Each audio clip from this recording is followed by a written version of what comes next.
এবার দাউদ আলাইহিস সালামের কওমের লোকেরা কৌশল করা আরম্ভ করে দিল। তারা বলল, আল্লাহ বলছে শনিবারে মাছ ধরা হারাম, খবরদার আমরা মাছ ধরবো না, তবে শনিবার আমরা বেড়া দিয়ে রাখবো। কি দিয়ে রাখবো?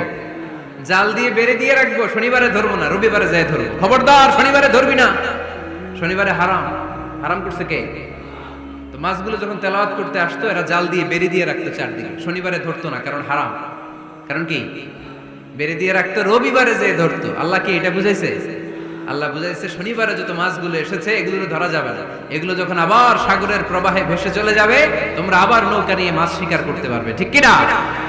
ওরা কৌশল করে রবিবারে, শনিবারে আটকে রাখতো, এরকম বেড়ে দিয়ে জাল দিয়ে রবিবারে যে ধরতো। আল্লাহ বললেন, আও নালা আলাহুম কামা লাআন্না আসহাবাস সাফ কুনু কিরাদাতান খাসিইন। আমার সাথে কৌশল করেছিস, তোদের উপর